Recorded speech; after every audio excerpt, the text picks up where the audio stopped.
You know our next guest from a variety of different shows and broadcasts over the years. He's done it all when it comes to sport, AFL Grand Finals, Formula One, Australian Opens, he's done Melbourne Cup, and we're here to talk mainly about his time fronting a couple of Olympic broadcasts. But outside of that, he's done a fair bit as well. Today, Tonight, remember that? Sunrise, and more importantly, second place on Dancing with the Stars in 2009. That should be top of the list here when it comes to the achievements of the one, the only Mr. Matt White. Matt, welcome to Off the Podium. Oh, you went straight to the top shelf, didn't you there, Ben? In fact, of course. I've got the trophy right here. Oh, so, please show us. There you go. That's what you get for second place. Can you read it? Dancing with the Stars, second place. Series 9 runner-up.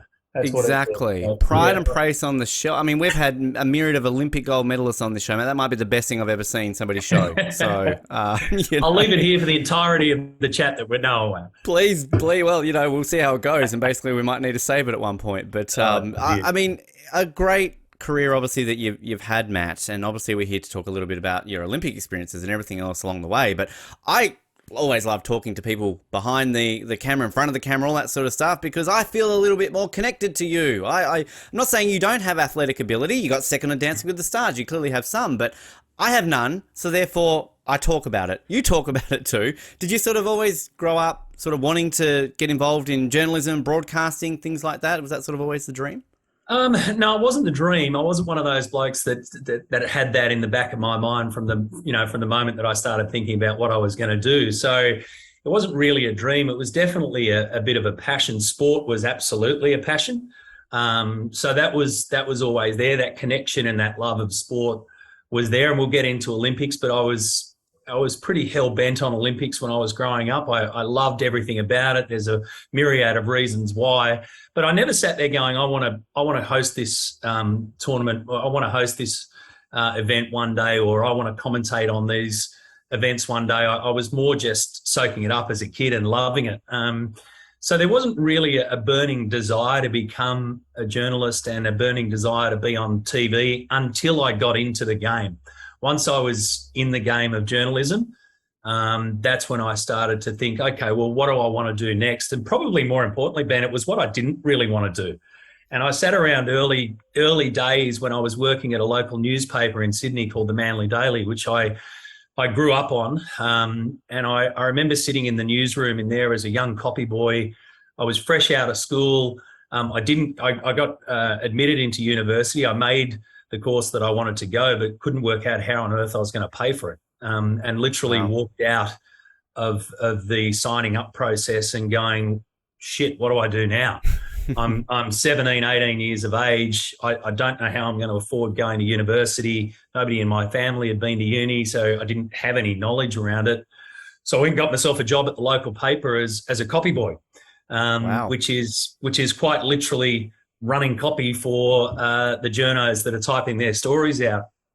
So I got an instant hit on that. And what that did was a number of things, but one of the things that it really did do was say to me, okay, I love this and I want to embrace this and I want to learn everything about this, but I don't want to be sitting here in 30 years' time.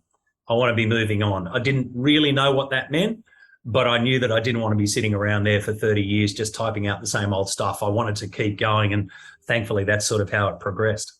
It's crazy to think that how something like that, simple as, I need to get a job, and boom, here you are, sort of with everything that's come before that, which, I mean, the sport love, were you, I mean, kind of feel like I disparaged you a little bit there, Matt, by saying you weren't an athlete, but I mean, growing up, were you an athlete? Like, did you play a lot of sports, kind of, Everything. Did you have an aspiration to maybe become a professional athlete? Absolutely everything. So sport was the go-to. I'm the youngest of 6, and out of those 6, there are 4 boys and 2 girls. So the 3 brothers in particular above me, we're a very sporty family. The brother who's 2 years above me, closest in age, he was a very good baseballer, very good at everything. So I grew up playing a heck of a lot of baseball, a whole heap of cricket, which I continued to do, rugby league in the winter. Water polo was one of my big things, and I ended up reaching a representative level there on the slow scale, on the lower side, and Still I wasn't counts, goalie. still So I'm counts. going to put that. So for all the water polo lovers out there, I was goalie. Okay, so I'm just going to throw it out there that I'm I'm not out there ripping and tearing. I'm out there getting balls thrown at my head. So, look, I had a lot of love for sport, and it soaked up pretty much every spare moment of my time. I loved school. I loved doing all that kind of stuff. I was, fairly academic, but I certainly loved sport, and I was lucky enough to grow up in an area where there's, a lot of good sport on Sydney's northern beaches. And like I said, mostly it was your stock standard. It was a lot of cricket in summer and a lot of footy in winter. And then baseball bled in as well, and footy became either rugby league or rugby union, depending on how much we could sort of fit in. So there was that absolute sort of level there where I thought, I didn't think I'd become a professional athlete.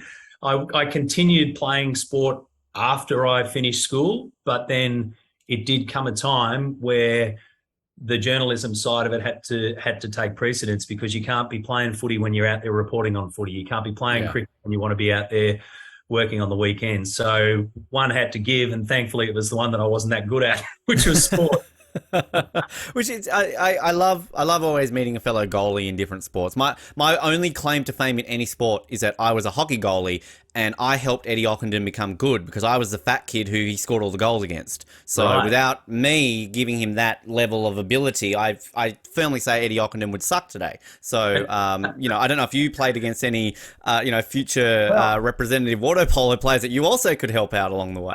There's two things to that. I'll get to Eddie Ockenden in just a second. I'm glad that you mentioned him. But when I was playing water polo and I made the local Manly side, and there was a fairly good representative level, and I played in the first grade side at our local pool. We played against Cronulla.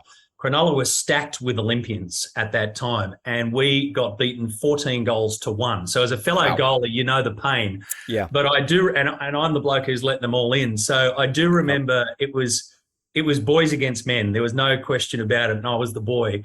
And I remember one of the Cronulla players, one of their Olympians, came up. He was free, and he just went wham like that. And I think he did it on purpose because it went straight in the middle of my head.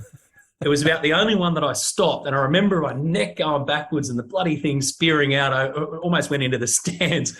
And I thought, this level ain't for me. So there were plenty of Olympians on the other side already having a crack. But Eddie Ockenden's a classic one. And I had the chance to say this to him recently in an interview that I did with him heading into the Commonwealth Games.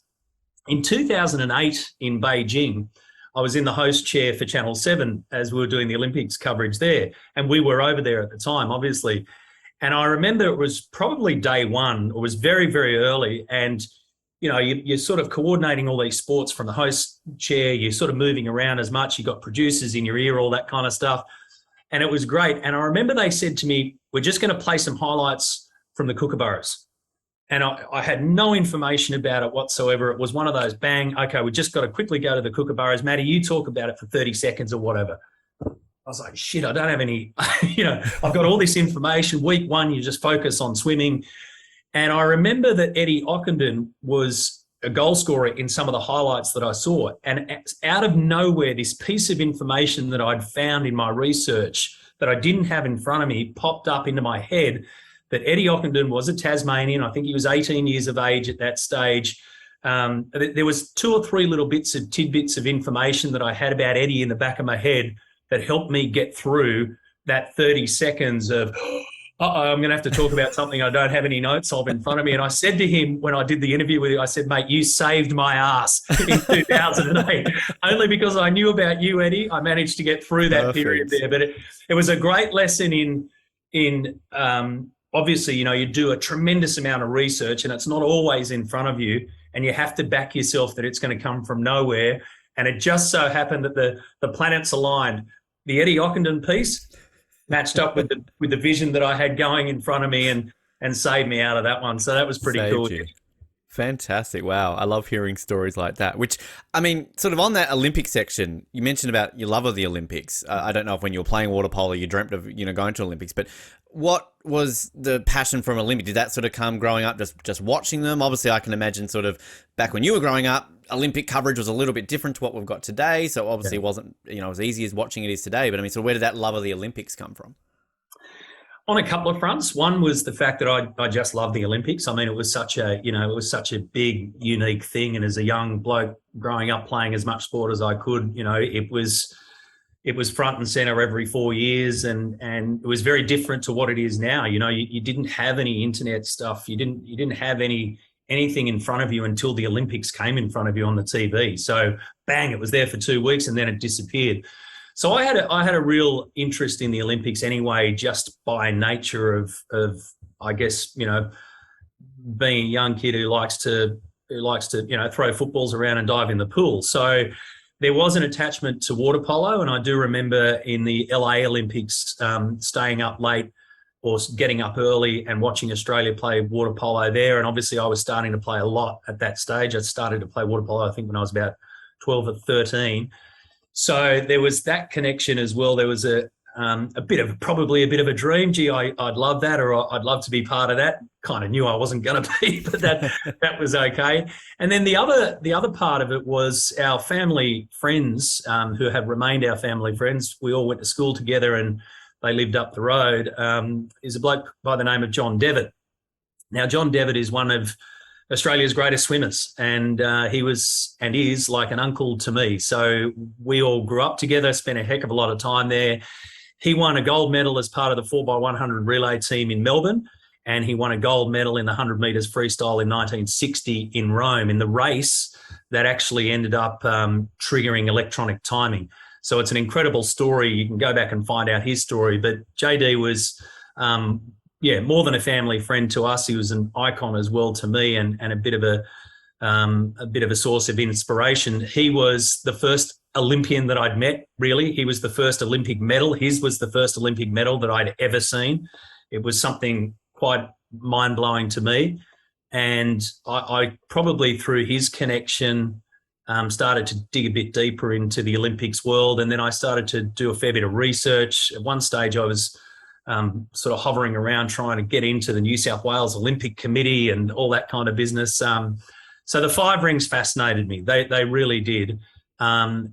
And probably because I always knew that I would never be an Olympian. And then once you start to get exposed as a professional to the Olympic movement, to the Olympians themselves, as you well know, they've got some of the great stories. So a couple of different levels, the way that it all came about. Having said all that, back to our original point, Ben, at no stage did I sit there at that time thinking, okay, wow, I love the Olympics, but geez, I hope in 10 years' time I'm sitting there doing, what Sandy Roberts was doing at the time, or what Bruce was doing at the time. I just enjoyed it and appreciated it. That sort of came later and almost out of left field. Yeah, which it's insane to think that journey, because, like, I, for one, similar sort, like, I knew I had no ability, I was never going to make it in anything, but then it switched focus to broadcasting. And we had Jason Richards on recently, and he mentioned that one of his 3 dreams was to be like Bruce McAvaney, and kind of, that sort of helped. And I don't know about you growing up, but like as a kid, I'm always commentating your own sporting things, and I was always Bruce McAvaney. I was Bruce McAvaney commentating on me being the best basketball or hockey player, all this sort of stuff. So it's kind of interesting how little things like that can influence you, but then when you get to a point in your career, and then that all of a sudden becomes something that you can achieve, and then fast forward, you're working with Bruce McAvaney or Sandy Roberts, as you said. It's incredible how that can take you to that place. Yeah, it's really interesting the way that it sort of pans out. And the other part for me too was that I never had a desire or a thought process probably around commentary. And even as I started to get involved in journalism and obviously leaning towards sports journalism, the commentary part never really came to me. I never sat there wanting to be a commentator of the 100 metres freestyle final. I just loved the fact that it was on, and I appreciated those that were doing it. And then I started probably leaning to more towards hosting, because that's what you get identified as. All right, mate, you're the guy who's going to sit in the chair. So commentary kind of came a little bit after that. We started doing Sports Tonight, in mid 90s, and that took off to an entirely different level. And next minute, I'm sitting there commentating motorsport, which I'd never commentated in my life. I was commentating the Uncle Toby Super Series. I'd never commentated that in my life, obviously, golf, the whole lot. And then I started to work out that the disciplines are what takes you there. So to me, it's really interesting. I love hearing people like Richo and I have been mates for a long, long time. We first met each other in Malaysia, in Kuala Lumpur, at the 1998 Commonwealth Games. it was hilarious, actually. We were at the men's road race, the cycling road race. We were both at the finish line there. He was working for Oakley at the time, and I was a sponsored person from Bolle at the time. So we stood there together. We hit it off. It was hilarious fun. He said, "Mate, I'll get Oakley glasses on you." And I said, "Oh, yeah, right. No worries." Flicked the Bolle and away we went. But the funny thing about Richo is that as they crossed the line, Australia won the gold medal that day. And as they crossed the finish line, he was so close to all the athletes. There was Richo hanging out across the side of the road, right, with his arms out like this. And he's like, yeah, going nuts. The next day in the paper, the Malaya Times or whatever it is, the paper out there, front page of the paper, big colour photo of the Australians winning the men's road race, and there's Jason Richardson out. Man was destined to become a star. Destined. Far out. The stall gift didn't quite get him to the Commonwealth Games, but celebrating with the road cyclist did. That's right. That's how it works. That's incredible to think that. And I'm glad you mentioned sports tonight because, I mean, like most people in Australia growing up loving sports, we watched Sports Tonight. I was glued to it every night. And in Tasmania, of course, we didn't really get it until a certain point just because of how our channels worked and then digital TV and all that fun kerfuffle. But it was just such a show that you watch because, again, it was like, oh, what's going on with the sports highlights? I found an old episode on YouTube from 1998 and got very nostalgic because you're talking about the World Cup in France, you're talking about Formula One, which is very dear to my heart. You know, you've got Hakkinen and Schumacher, and I'm like, wow, you know, things like this. And it's just, it's crazy. I mean, is that what you are still most recognised for to this day is Sports Tonight?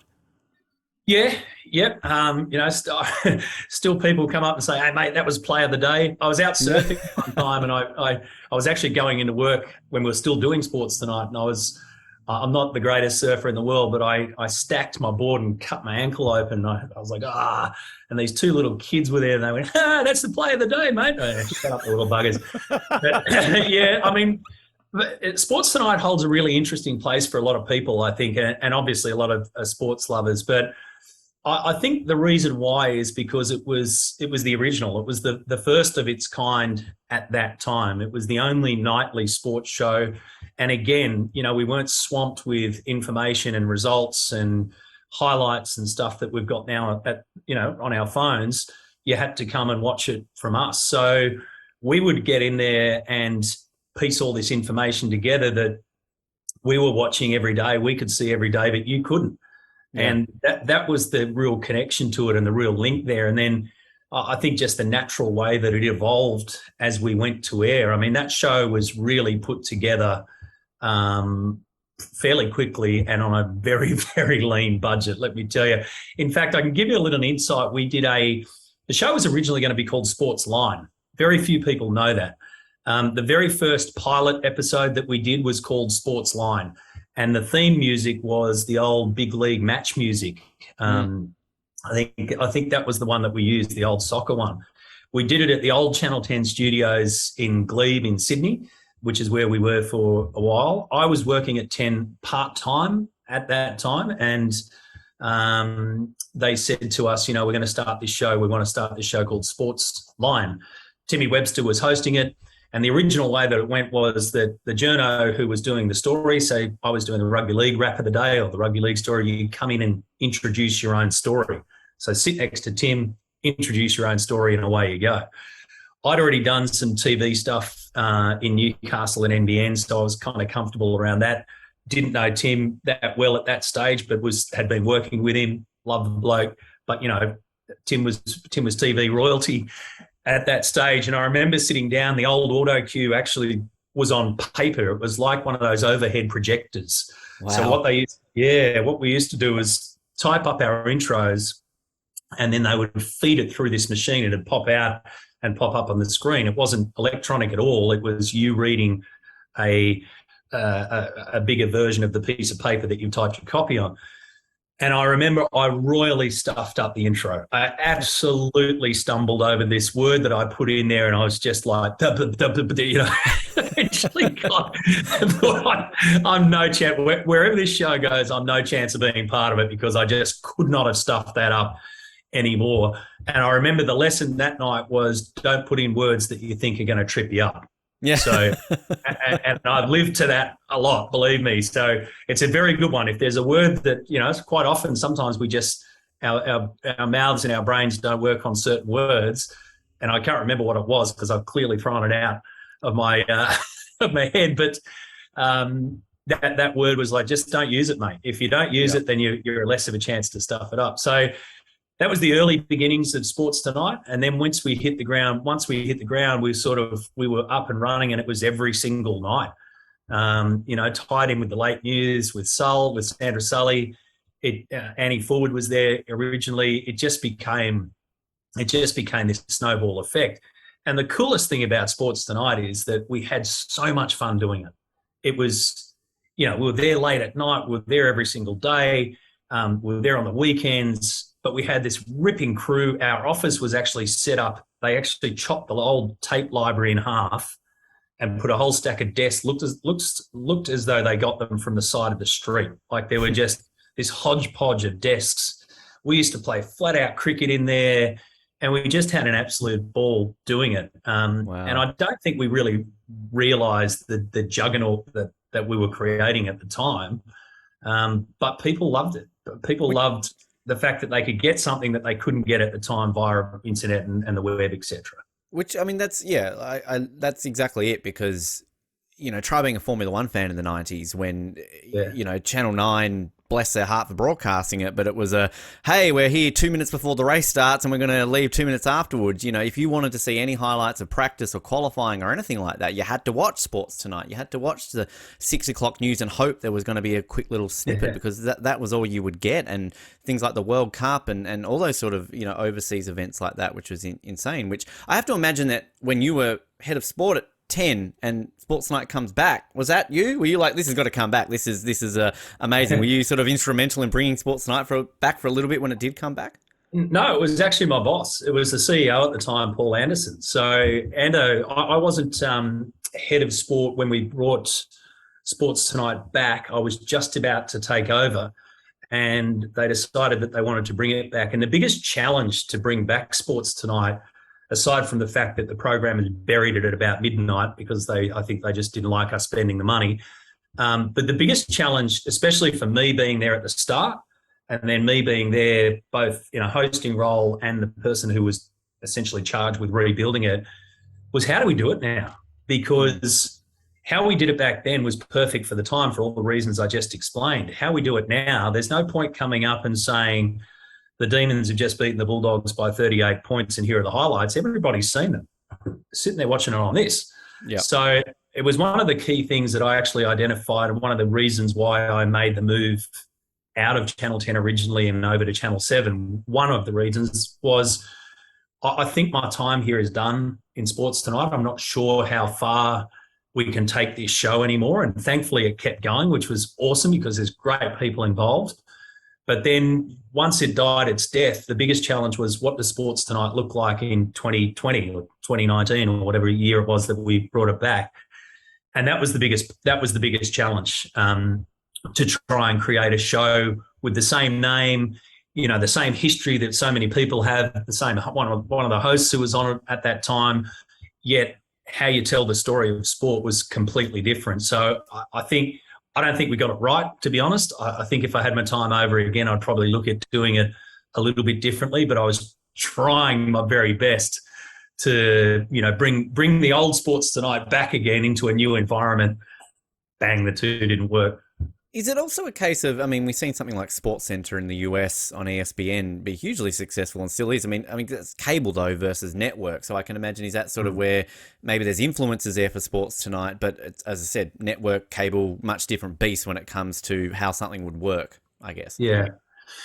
And look, to be frank, on free to air, especially, you have to have regularity is one of the keys there.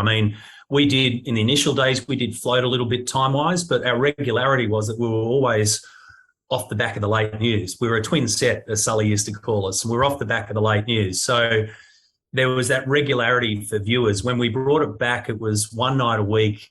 It was parked late at night. It was not promoted. There was no regularity. You didn't know what was coming before it. So I think in free-to-air land, that's very different. You can do that in cable. You can start up your own channel in cable fairly easily and just roll it on out. So I think different time, different place, different space, everything about that. But I think when we first started Sports Tonight, we were blessed to have incredibly talented people there. I mean, for me to be able to sit there and watch Billy Woods do his work was just extraordinary. It was just insane. I mean, Tim was fantastic, but for somebody like me who was trying to get good at this, there was somebody like Billy who was very good at it, and I could just sit there and be a sponge. So I think when you go back and look at Sports Tonight, we were the one at the time. We were pretty much the one and only, and then we became one of many once those shows started to filter in and once accessibility became there. So it certainly ran its time. There's no question about that. And yeah, still plenty of people, associate me, Billy, I'm sure, and Tim Webster in particular, and all of those that worked on for Sports Tonight. I could never work out why. I used to run into David Campese after he finished. So one of the greats of Australian rugby, and I'd run into Campo. And there's a classic. I'd run into Campo as I know him. I never knew the bloke, right? So, and even though we're in Sports Tonight, mostly they're travelling around. So you never really get the challenge to sit down and get to know these athletes or interview them. But after his career, I run into him a couple of times at Qantas clubs or at airports or something, and he's like, Matty, and we had great chats, and I could never work out. I'm like, did I miss the start of a friendship here? Like, how long did this bloke bloody well know me? Years later, I was doing a function where George Gregan was one of the guest speakers. And Greeks got up on stage and he spoke about how whenever you roomed with David Campese, you couldn't go to bed until Sports Tonight was finished. Wow. And I went, that's where he There it is. Yeah. And so many athletes have said that over the years. Oh, mate, I used to watch Sports Tonight, used to do this. And you go, hang on, we were talking about you. Yeah. So then it starts to come back. It's a weird but very cool thing. And I'm glad that it's remembered in such a great way, because it was it was bare bones stuff, but it was pioneering stuff. I really hope that didn't translate then to when you hosted Today Tonight, that you did just have a bunch of dole bludgers bumping into you in the streets going, hey, Matty, how you doing, mate? You were talking about me the other week. How you going? Well, put it this way. When we finished Sports Tonight, we used to go directly across the pub. There was a pub across the road, and there was a whole crew of us. We used to have great fun. We used to have an enormous time. Pretty much some nights we go to the pub in between before we did the 5 o'clock news and then Sports Tonight. So we go over there and it was just laugh a minute. When I was hosting Today Tonight, I used to leave the garage. I'd look both ways to make sure nobody was following me. Get straight home. There we go. Yeah. That way, Yeah. That works that way. I mean, obviously, you get to Channel 7, as you mentioned, 2004, I believe. So good timing for Athens. Was that sort of when you're working that out, that move, negotiations, however it all works? Was a big sort of thing, hey, Olympics, I could be involved here? It wasn't on the radar, I can tell you that. So I was extremely happy at Channel 10. We were in a really good space. I loved what I did, and I loved the people that I worked with, and I had an existing deal there. So I had a contract with Channel 10. So the call from Channel 7 literally came out of the blue, and it was David Leckie who made that call. I remember I got into work one day and there was a message on my phone, my desk phone back then, from David Leckie's office, and they had called just to basically sound me out. So I didn't have any, there wasn't any thoughts about going across to Channel 7 or anywhere else. I was locked into my deal. But the weird thing was at the time that my deal was, I could never really work this out, but my contract with Channel 10, and I used to do them all myself, was I think it was for 2 more years, but after that, they could give me notice for 6 months, or I could give them notice for 6 months. So I was like, well, why are we doing a 2-year deal if it's a 6-month rolling deal? Yeah. So that didn't bother me because I didn't have any desire to go, and I hadn't been approached. And then I got approached, and I had a chat with David Leckie about what they were doing at Channel 7, and what they were about to do at 7 was in some ways a lot of what we did at 10, which was we moved out of an old place. We moved into a brand new place. It was very different. It was open plan. We're sort of making some waves there, and and having a lot of fun doing it. So I'd been through that process with 10, and then I sat down with Lecky and had a chat, which was an extraordinary way to do it. I went around to his house. It was just bizarre, the whole thing, but it was funny. It was one of those ones where you try and remember things that are happening while they're happening, so you can go back and tell other people at the time. This is what happened, yes. Yeah, but look, basically they at Channel 7 were rejigging everything, moving to Martin Place, which is where you see Sunrise now. The 6 o'clock news was a big part of this. In fact, it was the main part of why they wanted me over there. Ian Ross was coming to do the Sydney News. He was already there, in fact. Barrett's was doing sport, and they wanted to rejig that part and put me into that position, which turned out to be a little bit awkward because I was under the impression that they'd had those discussions with Barrett's and they didn't. It became public, and that, obviously had a bit of drama there. I'm thankful to say that him being such a bloody great bloke, we've become very good friends, and it's turned out the way it turned out. So the Olympic part of it, Ben, was not really there in those discussions. It was, this is what we're going to do for the 6 o'clock news. This is what we want to do as the network, and the aim was to become number one. Channel 7 had been number 2 forever. Channel 9 was the number 1 network, and Lecky had been at 9, obviously driving that, and he was now here doing this. And then they didn't have a head of sport at the time. And my final piece of negotiation with him was not about money at all. In fact, we didn't discuss money at all until after I'd agreed to sign. Wow. But I did want to know who was going to be in charge of sport. And he said to me, I can't tell you because it's not public. And I said, well, I can't agree. It's just that simple, because I had a feeling that I'd be involved in the sports side. And he said, bloody, all right, I'll tell you, it's Saul Stein. And Saul, of course, was, the absolute genius behind not only Wide World of Sports, but MTV in particular. Off to Foxtel he went, and we'd always kept missing each other. And so I said, mate, I'm in. And he said to me, we're going to have fun. And I said, okay, you've got me at fun. And then off we went. So the focus was on getting the 6 o'clock news in Sydney right, and trying to win that. And then everything else that came along with it was sort of not an aside. It was certainly there, but then the opportunity to go and host the Olympics was something that they asked me to do. I didn't stick my hand up and say, pick me. And yeah, it happened pretty quickly. Which must be an incredible feeling when they tap you on the shoulder and go, "G'day, Matt, how you doing? Olympics, what are you thinking?" And all that, what you were telling me before about sort of loving the Olympics, that you're all of a sudden involved with this. That must have been an insane feeling when you got that nod. It was. It was also terrifying at the same time. But look, I was really lucky. In 1994, I was 24 years of age. I just started at Channel 10 very early. I think I started there in 1993. And the Victoria Commonwealth Games were on in Canada, and I got earmarked to host that. So I hosted my first major sporting event at the Com Games, which I love just as much as the Olympics, back in 1994. No idea what I was doing. Like, seriously, no idea. But it was a heck of a way to get thrown into the deep end. And then I was part of 1998's coverage for Sports Tonight. Channel 9 had the rights then, but we went over to Kuala Lumpur. Then the Sydney Olympics popped up, and I covered them for Channel 10 as well from a different sort of side. So it wasn't like, okay, this is the first time that you're ever going to hear that you're going to be put in this position. I'd sort of done that before along the way, just not at that Olympic level. And I think, had I not done that, then I would have been absolutely scared out of my brain. I was the opposite. I remember sitting in with Andy Kay, the executive producer, on one of my first days in at Channel 7, reading the 6 o'clock news, doing all that. I was doing Sports World at the time.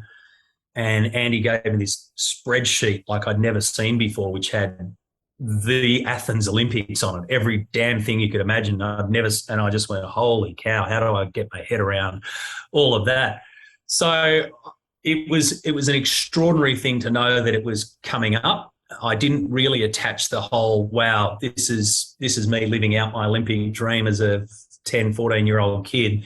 This was like, okay, this is the next thing that I've got to do, and I need to do it properly. Because you look around and you see the people that are around you, and you go, holy cow, these guys know what they're doing. So mate, what I did was just put my head down and worked really hard. And I thankfully had done a heck of a lot of sport up to that stage, in particular motorsport as well, where I'm a research nufty.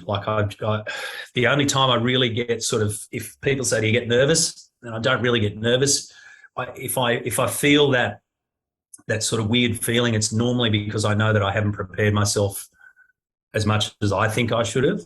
And the one thing I knew about going into Athens was the coverage of Athens was that I was prepared to my level, and I was pretty happy with that. And thankfully that, it sort of worked out pretty good.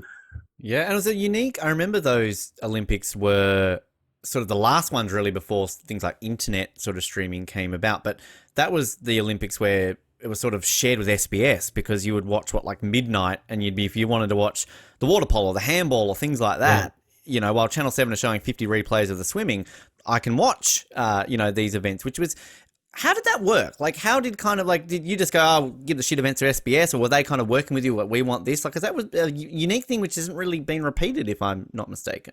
Yeah, I actually don't know how that worked, and to be brutally honest, I'd completely forgotten about that, because when you're in that bubble, and so we've got to point out here that the Athens coverage was hosted out of Melbourne. It was hosted out of Channel 7 in a car Melbourne. park, I believe, wasn't it? In Some a car temporary park, sheds. yeah. Remember, Joe was talking to me a lot about how that was hosted, so it sounded fun. 100%. Yeah. So Griggsy and I were there, and you had Tony Squires was hosting as well. In fact, I remember jumping on the plane. Tony and I ended up going on the plane together, and just going on the plane from Sydney to Melbourne for our big trip. And I remember Tony said to me something about research, and I was like, "Oh yeah, I've done far out, mate. I've got spreadsheets out of you coming out in my ears." And he was like, "Oh, I haven't done it." But that's how. I mean, he'd obviously done it, but that's the kind of operator that he is, and he was part of a great team. So when you're in there, it's this incredibly, I don't know the way it's almost like being a boot camp. You live and you breathe and you talk and you exist to go every single day about the Olympics. You don't know what on earth is going on essentially in the outside world, and working weird hours. You have to make sure that you get your sleep. 2 weeks is a long time. And we're essentially doing it down the line to Athens. So it was a really different one for me. It wasn't, it wasn't like when I first hosted the Commonwealth Games all those years before, on site in a different country, all that kind of stuff. This was in a studio that, even though I just got to Channel 7, I'd actually filmed some stuff in there before for ESPN. We used to do a show called A Question of Sport. And I used to go down to Melbourne and film it in that studio, Studio A, I think it's called. So weirdly enough, I was familiar with that studio, even the floor manager at the time. So I had some comfort around me where I was hosting it, and it made my job. I had some awesome people working who I worked with on it, some producers and all that kind of stuff. So it made my job really easy. I didn't feel overwhelmed by the challenge of Athens. I felt like I was prepared for it. I wanted to do it. I was at a new place. We wanted to do it differently, and we did it well, I think. Yeah, and it was obviously a great games for Australia to be a part of. At that time, our most successful in terms of the gold medals as well. Yeah. Which, I mean, do you allow yourself to get caught up in that? Do you allow yourself as an Aussie to kind of be like the rest of Australia and kind of soak up the success and celebrate along the way? I think you're seeing more and more now, especially with the prevalence of things like we're doing now. Zooms and different cameras and the ability to fire out a whole heap of different feeds and social media feeds, etc. I think you're actually seeing more now of what you've been missing. So the behind the scenes stuff of me or Griggsy, for instance, going nuts, or Bruce, or whatever it is, absolutely going nuts, either when you're on air or you're not on air, mostly when you're not on air. It wasn't so much frowned upon, it just wasn't accessible. So that's going on, believe me. When you're sitting there and you're hosting, and someone's going for a gold medal and Aussie's going for, you're like, riding actually, it home. It's like working with Seven for the Beijing Olympics, some of my best memories were when you're not on the floor and you're sort of just in the lunchroom or something, and you've got, I've got certain prominent hosts and former Olympians all sitting around a room and watching the thing and cheering. Like, it's things like that where I'm sitting there going almost like I'm trying to be professional. I've got a job at Channel 7. I'm doing my best. At the same time, I'm going like, this is crazy. This is so much fun watching all these guys reacting, because it is. You get involved in the moments. Oh yeah, 100%. And like I say, I think the cool thing now is that the viewer gets to see that as well. Yeah. And as you've said, you've experienced it firsthand. I always think I did a thing we had a footballer come into our radio station the other week or a couple of months ago to commentate a game with us. And he's a current footballer, and he said to me, rugby league player, and he said to me before, he said, I'm actually a bit nervous. I've never done this commentary stuff. And I said, oh, okay. I said, cool. I said, well, what do you do at home? And he goes, mate, I sit on the lounge like when I'm watching footy, and he's a player. And he goes, I sit on the lounge and I scream at the television. And we were calling this footy match off tube and off the television in our studio. And I said, mate, why don't you sit here and shout at the television? And that's exactly what he did, which is cool. And as you've seen, Olympic athletes don't sit around and analyse and go, this is very good. And, that turn, they go, come on, you bloody thing. Like, yes. And they go nuts for it. So hosts are no different. It's also crazy to think. So you were involved, obviously, in Athens, then Turin, and then Beijing. Always love Turin 2006, one of my favourite Olympics, and particularly because one of my favourite moments of all time is Dale Begg-Smith winning the gold medal. Any Dale stories, connections? Did you get to chat anything? I know Joe's giving me all her stories about the Dale interview that she did, which is great for another time, but anything with Dale at all? Nothing. He gave us nothing. He gave us absolutely zero. I think I managed to say, well done, mate, when I went down, because I was up in the commentary box calling that one.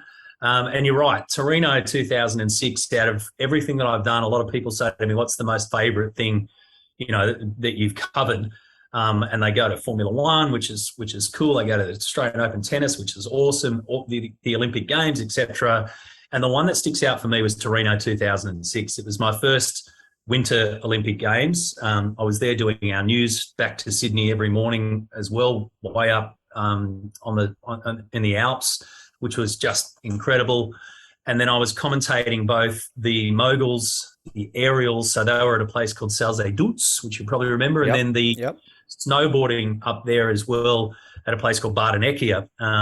So I was, hovering between all of these and commentating all of these massive events, and Dale Begg-Smith was the one. So he's the only Olympic gold medal that I've ever commentated on, which was, extraordinary. But that's history right there, Matt. Sorry to interrupt, but come on, this is the most underrated, overlooked gold medal Australia's ever won at the Olympics. We stole a Canadian because they wouldn't let him win the gold, and got this moment, the enigma that is Dale on his island somewhere. But you called it. You were it. I know, which is bizarre, isn't it? It's absolutely incredible. It was a heck of a night, but he didn't deliver much. Do you remember at the time there were, the journos were sort of digging around trying to find out more about him and his wealth and where the money came from, and the pop-up ads that pop up on your internet feeds and blah, blah, blah. And so he's quiet by nature, but he just kind of shut down, and he didn't really offer anything. So out of all of the athletes that I've had everything to do with, and he could regale you with a million stories about the one and only Olympic gold medal that I've managed to call for an Australian, I got nothing. Absolutely nothing on him, except that I sat there in the booth. I had Jay Onley and Stephen Lee beside me. We called it. The hard part about that, now this is a really interesting one, because when he finishes, the scores actually come up on the screen in the commentary box before they come up on the screen on your TV.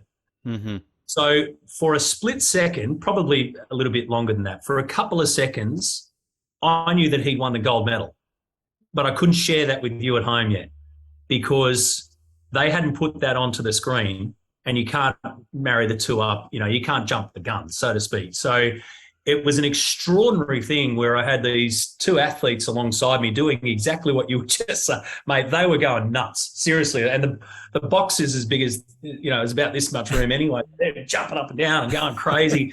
And here am I trying to maintain some level of professionalism to say, hold on, let's keep it going for another second or so before bang, up it comes on your screen.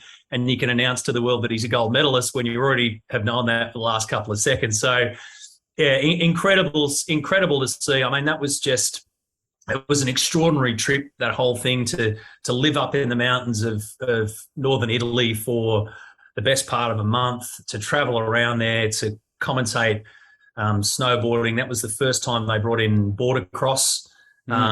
Was just extraordinary. To see how everything worked was crazy. Griggsy and I had some good fun up there when we managed to cross paths, which was hilarious fun as well. So, yeah, a really, really good memory. I could ask this question then. Not sure over all your Formula One coverage if you ever got the opportunity to interview or chat with a certain Kimi Räikkönen. Who gives more, Kimi Räikkönen or Dale Begg-Smith? Kimi, wow. By a long time. Saying something. Yeah.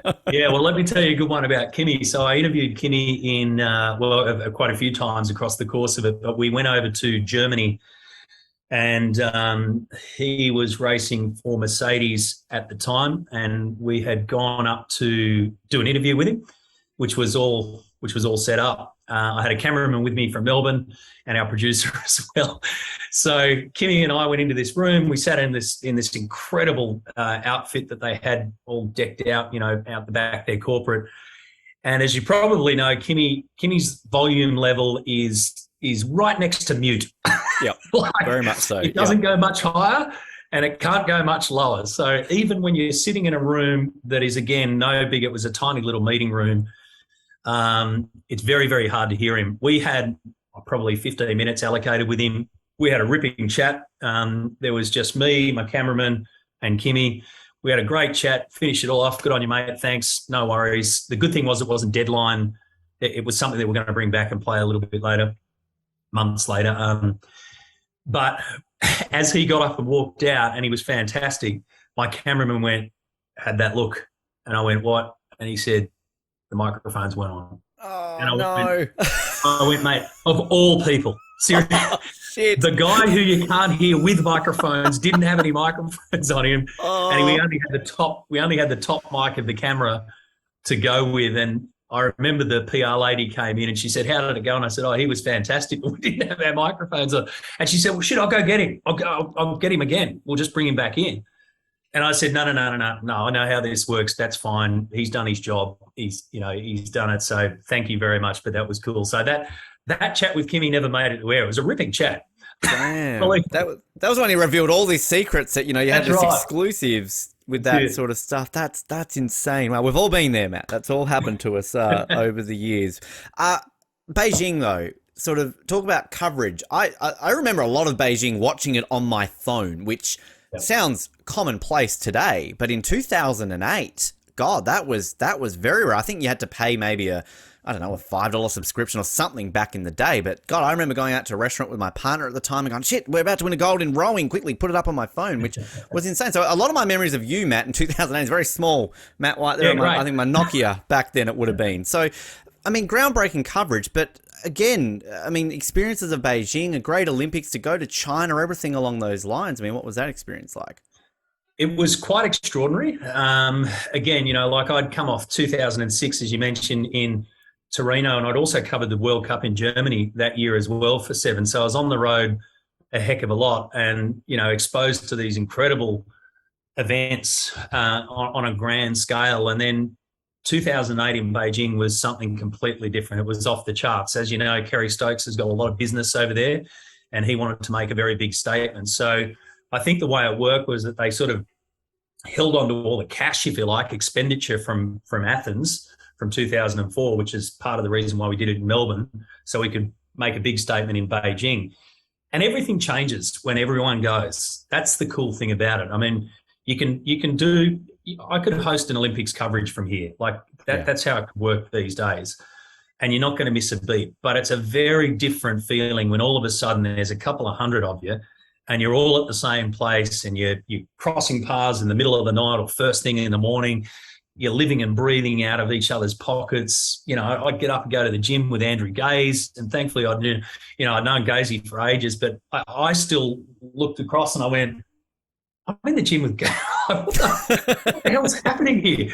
And then, you're walking in, you're bumping into Olympians left, right, and centre. So the whole process of of being in China. And again, I still had my 6 o'clock news duties to do at the time as well. So my day would involve, I can't remember the timings now, mate, but my day would involve getting ready to do my 6 o'clock news coverage from there. So the sport segment out of the 6 o'clock news back to Sydney.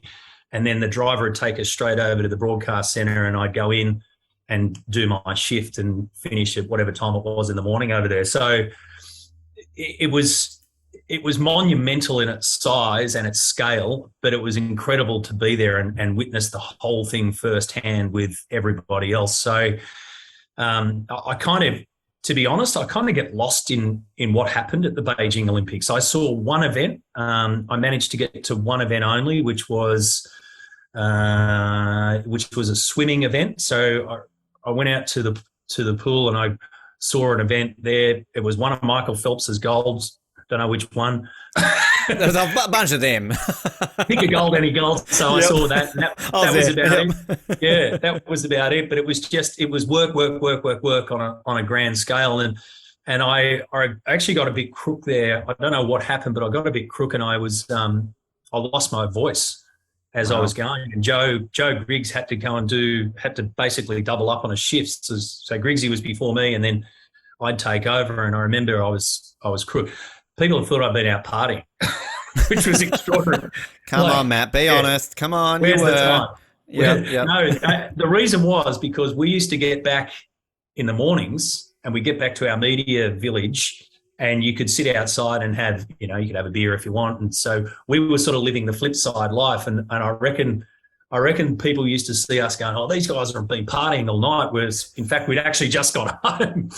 So all of that goes into it. It was just a remarkable couple of weeks in a very different place at a very different game. Security was off the charts. The Chinese parked a tank outside the IBC one day. It just appeared. So where you go through and you scan your computers and all that kind of stuff, all of a sudden there's a tank there, and then it went. I don't know what that was all about. So everything was really, really different, but incredibly good fun.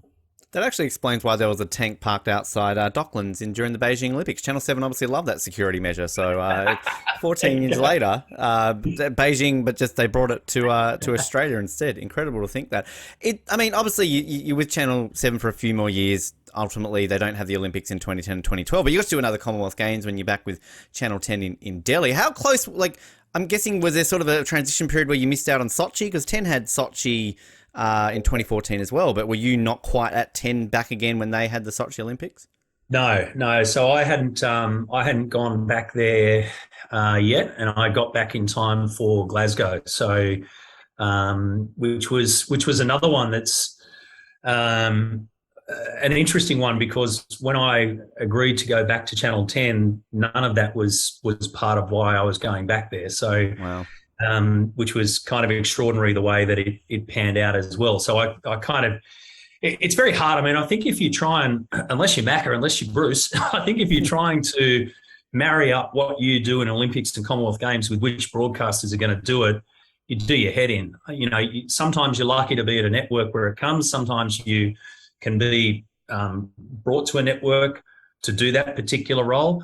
Sometimes you have to miss out on it. And I think probably, when I first went into it in 94, I was probably thinking, how cool is this? I'll just be doing this for the rest of my life, having no idea how the game worked then, and it gets moved around and all that kind of stuff. So I missed Delhi, thankfully, in Commonwealth Games terms. And I did miss Sochi, which I would have liked to have done, but that kind of looked like a car park as well. So Yep. I don't know how much I missed there. And then I did cover the London Games. Channel 9 had the rights, and I covered the London Olympics. I was doing Today Tonight at the time. So they sent me over there to do that, do my show from there, essentially, which is what I do. So I had one of the weirdest Olympic experiences in London, because I didn't have an accreditation to anything. Wow. The networks that don't have the rights only get a certain amount of accreditation. So I wasn't accredited to go anywhere, and therefore I couldn't go anywhere. I used to get up in the morning, I'd do all my research, and then I'd prepare for, a half-hour current affairs show. I'd jump on the train, go to Stratford, walk up through Westfield and pop out on where we had all our studios. Channel 10 was next to us. All of the non-rights holders had their studios there. And I used to do my show from 9:30 till 10 o'clock London time in the morning.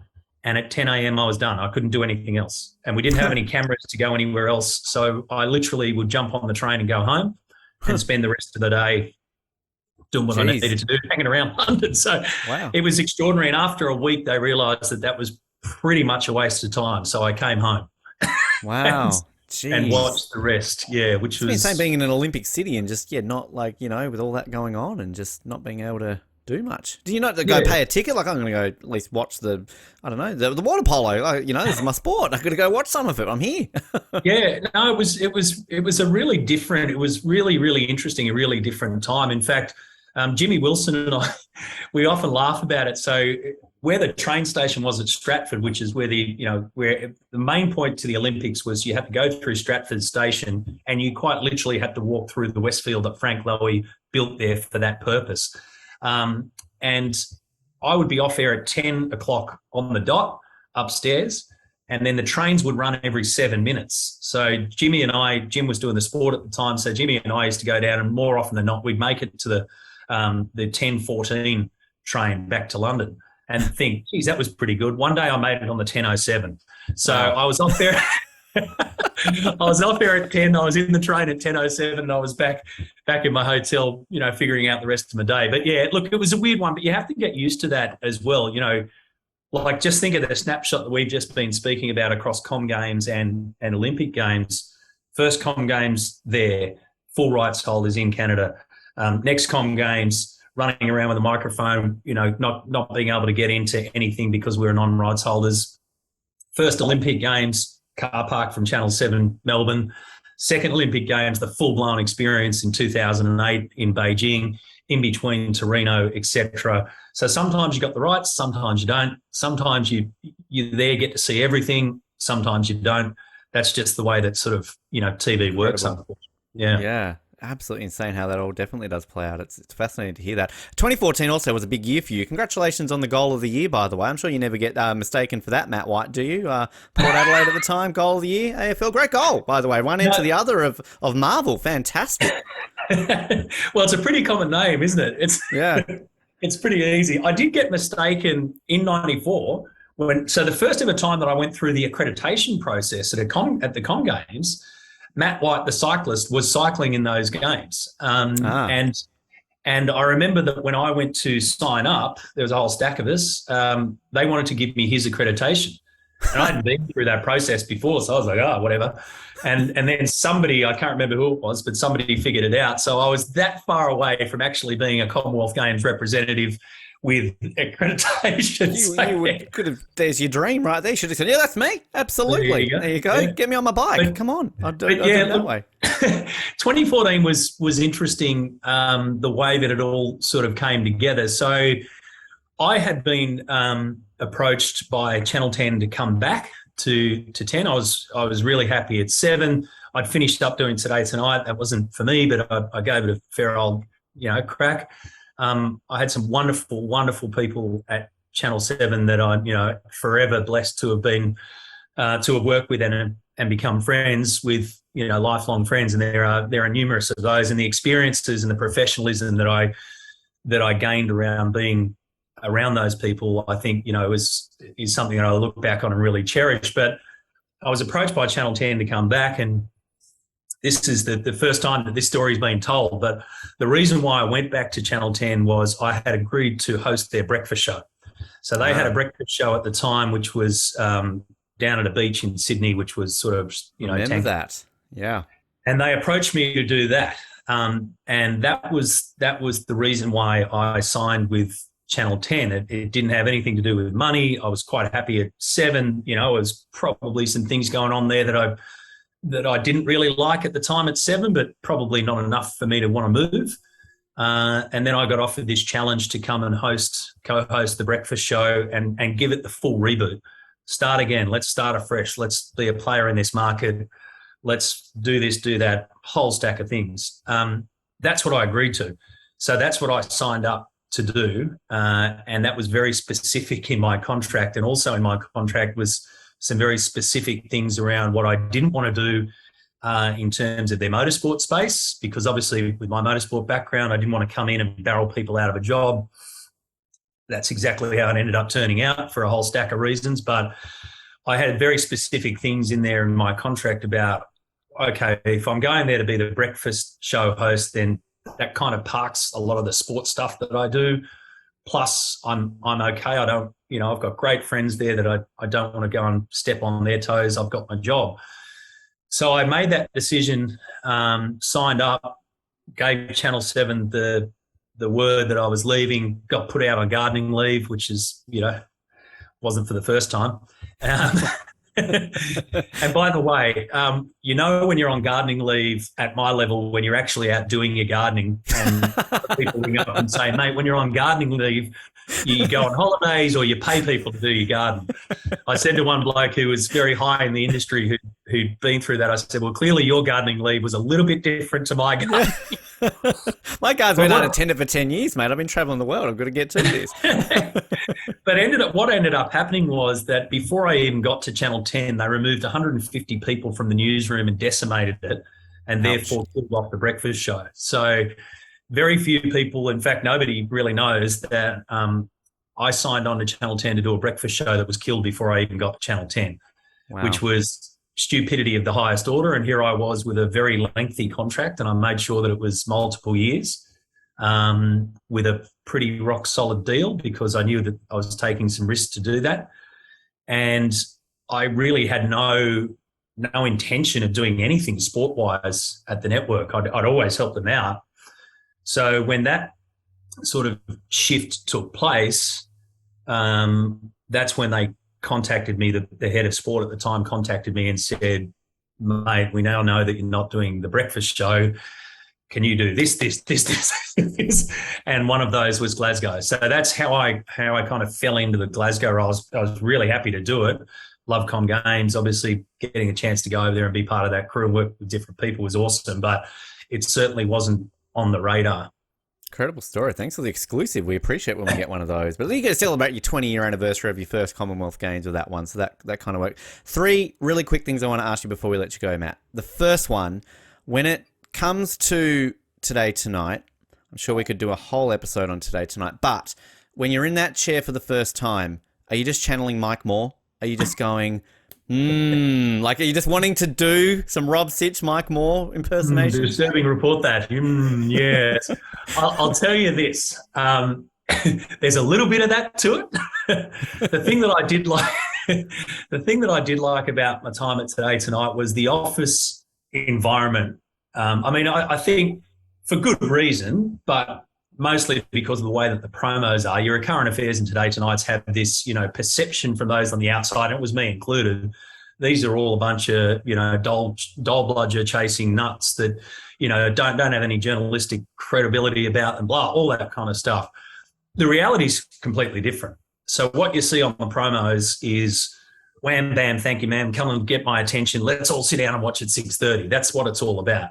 And you've got to remember there's an extraordinarily large number of people watching TV at that time. So there's that side to it. Then there's the real side to it, which is this incredible group of dedicated people who do have to operate in a bit of a different box, but they're just as journalistically, if not probably more journalistically advanced and deep and in their research and how they go about things and what they do, everything from the chief of staff down to the executive producer, my boss at the time.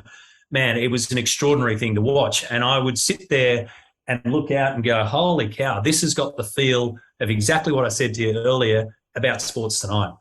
We had a ripping bunch of people who were really dedicated, who had a lot of fun doing it. And in a completely different environment, and a completely different time, that was exactly what we had at that time at Today Tonight, the crew that I sort of went and walked into and literally introduced myself, even though they were upstairs the whole time. So there's sort of two sides to it. And then my role, I thought when they asked me to host it again was like, okay, I'm up for this challenge. It's something completely different. I don't like doing the same thing over and over and over. I knew that I'd get the piss taken out of me for being Mike Moore, and I tried my best to stay away from that, but sometimes you do. But I will tell you, I was in my office. I had an office, which was even weirder. I was in my office and somebody had left. It used to be Anna Corrin's office, right? So Anna did the show before I did. And then somebody had left or given me, or maybe I brought it over from the sports office, you know, your little basketball hoops with the suction caps on. You stick them up there. So I was actually, I was sitting there like this in my office, feet up, right? I'm sitting, this is before the show, and I'm shooting hoops like this.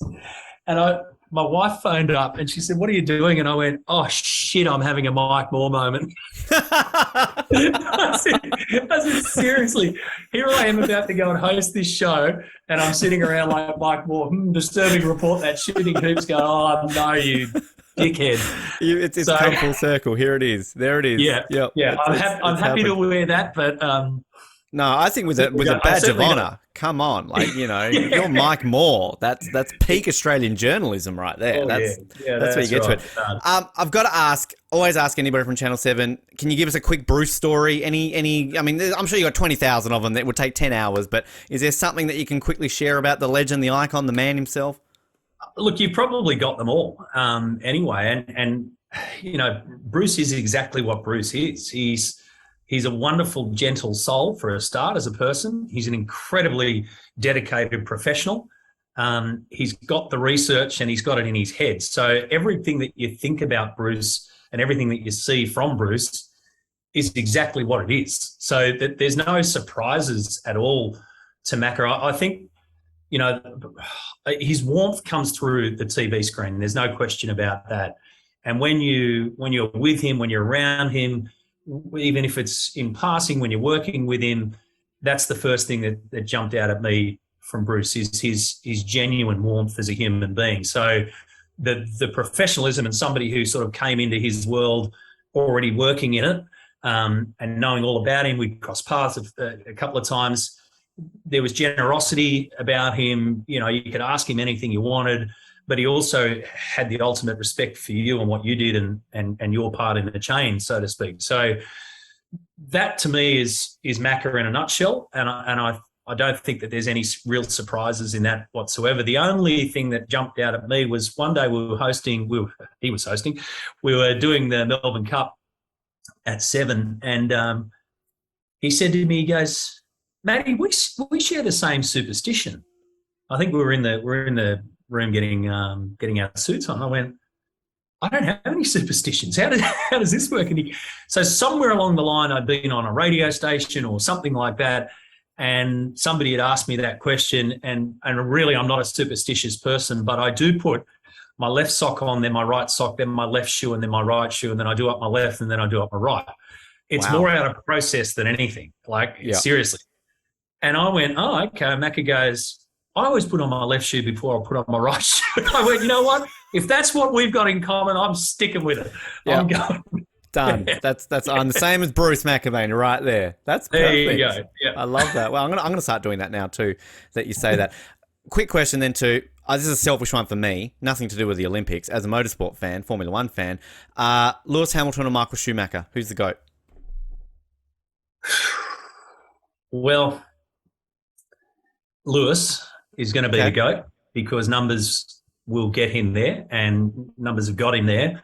And motorsport's a numbers game, and Formula One, if anything, is a numbers game. So in terms of what Lewis has been doing and the way that he's been racking them up, and you've got to look at the numbers in their entirety, podiums, poles, wins, the lot, fastest laps, championships go with that as well. So I think that Lewis will win that debate, does win that debate. I think different time for Michael when he was dominating the sport and the way that he did it.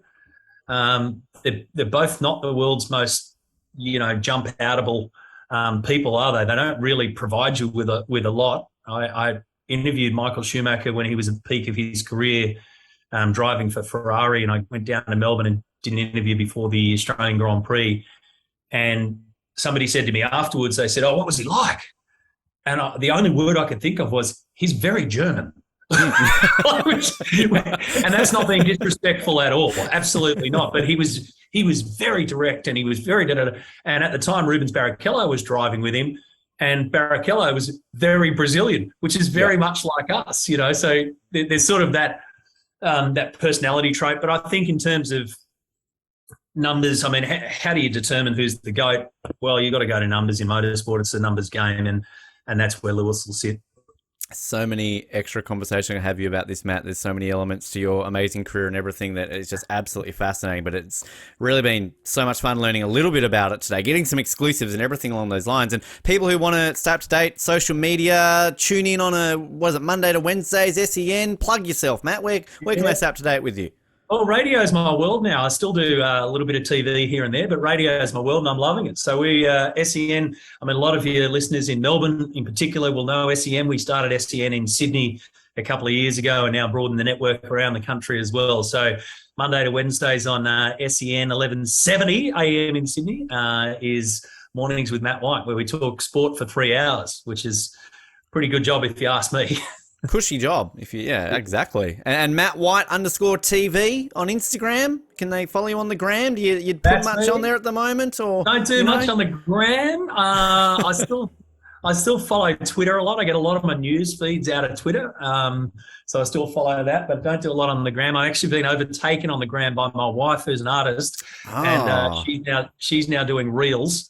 So she's like way ahead of me on that. Up. You balance that by getting on TikTok. That's how you do it. You go, hey, wife, I'm going to go on TikTok then. I'm going to beat your reels. That's where it's at. Matt, pleasure. So much fun having you on the show today. Thank you so much. And can we go out with you holding up the trophy? Can we I feel our video listeners and audience right now. Celebrate it, Matt. Come on, milk it. Well, hang on a second. You just got to remember too that this is the runners-up trophy, right? So, hey. But I think there were 4 judges at the time, 4 10s in the grand final and still got runner-up. It was a rort. I look at this and I see a rort in the making. That's what happened. People boycott Adam Brand. Stop listening to his music and listen to Matt White's radio show instead. That's how you get the revenge all these years later, Matt. Come on. I hope you don't play any Adam Brand on SEN. Don't. Scrap it. Get rid of it all. Completely gone. You know the worst thing about that? Adam was such a good bloke. I was like, if you're can I lose to Lincoln Lewis or someone like that? We're in it for 12 weeks together, and I'm like, darn, couldn't I have been left in the grand final with somebody who I can't stand and then I can rip into? Well, All Stars 2, you were robbed of not being on that. But Matt, pleasure having you on the show today. Thanks for your time. Thanks, Ben.